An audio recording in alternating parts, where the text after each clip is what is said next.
سال سابق وزیر خارجه کشور بودند و عموما در همان راه‌های کارهایی که برای رشد فرهنگ و عموما خدمتگزار مردم بودند، یعنی که رئیس ناحیه هم بودند. عموما در تمام کارهایی که در اونجا خدمت خلق هست در اونجا، یعنی تن کلامشان و تن سخنشان و تن قدمشان هست. مرحمت. من درست با این موضوع خلاصه نیستم. گفتم که یک مسئله دارم ولی از دست وارد دکتر شد و طور که بکنم نمی‌تونم.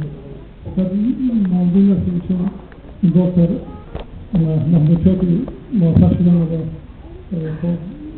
تا جای رسیدن و این کسب خود کردن و در جلب بسیار شخصیت‌ها حضور کردن و این کار فعال کردن و این خاطر می‌خواستم اینجا تبریک بکنم.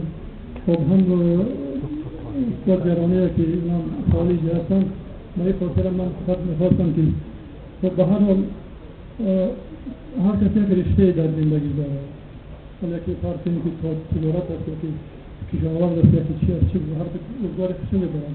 به هر حال این کار شما گرفتید و خیلی گرفتید الف برای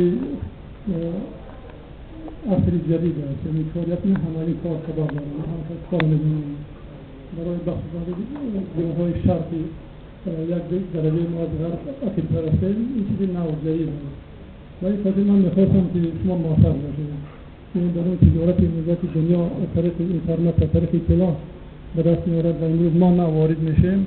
برای هم شما موفقیت آرزو میکردم، برای هم استاد جهانی، هم برای دکتر که هم متخصص خوب هستند، روانشناس و این جامعه را خوبتر میشناسند.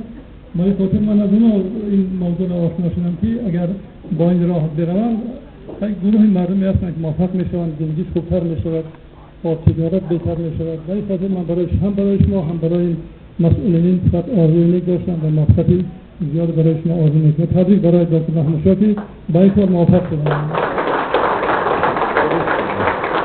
تفکر خود هیچ نمی‌ماند که از این ذات